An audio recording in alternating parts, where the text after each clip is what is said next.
বন্ধুরা, এটা একটা সত্য ঘটনা। একটা মা তার ৮ বছরের শিশুকে বুকের উপর বসে বালিশ চাপা দিয়ে মেরে ফেলে। বন্ধুরা, এটা জানার পর আপনারও অবাক হচ্ছেন যে একটা মা তার ছেলেকে কিভাবে মারতে পারে। চলুন বন্ধুরা, জানা যাক কেন একটা মা তার ছেলেকে মারলো। এটা ঘটেছিল ৬ ফেব্রুয়ারি ২০২০। তার মা তার ছোট ছেলেকে স্কুলে পাঠিয়ে দেয় এবং তার বাবা একটা কামের জন্য একটা অফিসে যায়। তারপর যেদিন তার ছোট ছেলেকে মারলো, সেদিন সে তার ছোট ছেলের স্কুলে গিয়ে ছোট ছেলেকে তাড়াতাড়ি বাড়িতে নিয়ে আসে। বাড়িতে নিয়ে আসার পর তাকে খাওয়া দাওয়া দেওয়ার পর তাকে ঘুমানোর জন্য বলে। তো ছোট ছেলে খাওয়া দাওয়া করার পর ছোট ছেলে ঘুমিয়ে যায়। ঘুমানোর পর সেই সুযোগে মা সুযোগ বুঝে তার ছেলেটাকে হত্যা করে ফেলে। সে প্রথমে তার ঘরের মধ্যে সব জানালাগুলোকে লাগিয়ে দেয়, লক করে দেয়। লক করার পর বাইরে গিয়ে একাধিকবার দেখে আসে যে কেউ আসছে কি আসছে না। তারপর তার মা, তখন টাইম ছিল 2টা, তখন তার মা এই 2টার সময় তার ছেলেকে বুকের উপর বসে মেরে ফেলে। মেরে ফেলার পর ঘরের মধ্যে কান্নাকাটি করতে শুরু করে। কান্নাকাটি করার পর পাড়া প্রতিবেশী তা শুনে তার বাড়িতে আসে। বাড়িতে আসার পর তার সৌরভের মাকে জিজ্ঞাসা করতে লাগে কেন সে কান্না করছে। তারপর সৌরভের মা পাড়া প্রতিবেশীকে বলতে থাকে যে সৌরভ খাওয়া দাওয়া করার পর ঘুমিয়েছিল, কিন্তু এখন সৌরভ ঘুম থেকে উঠছে না। সৌরভের মা অনেকবার ওকে ডাক দিয়েছে ওঠার জন্য, কিন্তু সৌরভ ঘুম থেকে উঠছে না।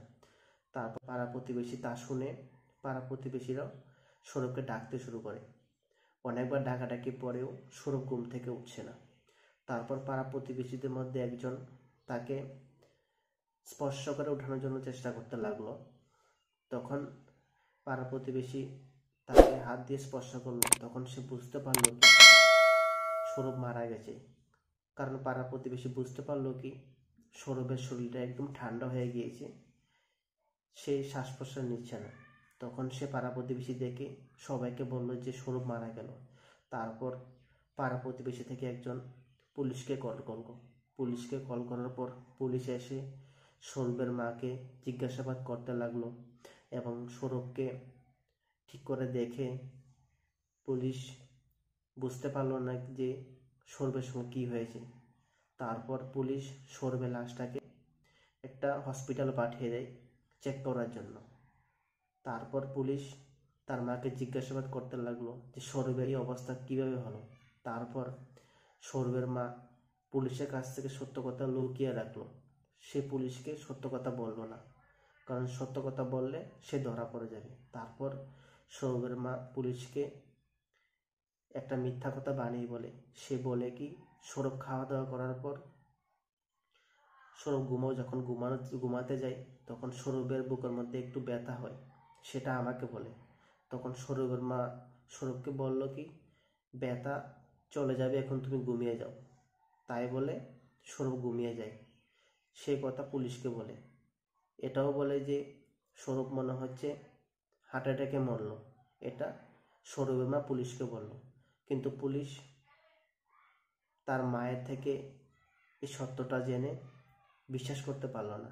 তারপর পুলিশ হসপিটালে কল করলে জানতে পারলো কি সৌরভকে কিছু একটা দিয়ে চাপা দিয়ে মারা হলো, কোনো একটা বালিশ বা কোনো কিছু দিয়ে। তারপর পুলিশ তাও দেখলো কি সৌরভের ঠোঁটগুলো একটু কাটা রয়েছে, তার জিহ্বাগুলো একটু কাটা রয়েছে, কারণ তাকে যখন মারছিল তার মা তখন সে বাঁচার জন্য তার ঠোঁটের মধ্যে কামড় দেয়, তার জিহ্বার মধ্যে কামড় দেয়। সে অনেক ছটফট করে বাঁচার জন্য, কিন্তু সৌরভের মা তাকে একদম প্রাণে মেরে ফেলে। তারপর পুলিশ তাকে ভালোভাবে জিজ্ঞাসাবাদ করে সৌরভের মাকে। তারপর সৌরভের মা অনেকক্ষণ পুলিশের সঙ্গে তর্ক বিতর্ক করার পর সত্য কথা বলে যে সৌরভ তার বাবাকে অনেক বেশি ভালোবাসে। কারণ সৌরভের যে মাটা ছিল সে ছিল সৎ মা, সেই জন্য সে সৌরভকে দেখতে পারে না। সৌরভ তার বাবাকে রাতে ঘুমানোর সময় জড়িয়ে ধরে ঘুমায়। আজকে 4-5 বছর ধরে সৌরভের মাকে, মানে সৎ মাকে, সৌরভের বাবার সঙ্গে ঘুমাতে দেয় না। কারণ সবসময় সৌরভ তার বাবার সঙ্গে জড়িয়ে ধরে রাতে ঘুমায়। সেই জন্য সৌরভের মা সেটা সহ্য করতে না পেরে সে এরকম খারাপ কাজ করে থাকে, যার ফলে পুলিশ তাকে গ্রেপ্তার করে। গ্রেপ্তার করার পর সৌরভের বাবা তাকে শাস্তি দেওয়ার জন্য একটা কথা বলে যে যেভাবে সৌরভকে বালি চাপা দিয়ে মারলো, তাকে যেন ফাঁসিতে সেভাবে মারা হয়, অনেক কষ্ট দিয়ে। কারণ সৌরভের বাবা অনেক কষ্ট পেয়েছে, কারণ একটুকুর জন্য সৌরভের প্রাণটা নিয়ে নিল তার মা।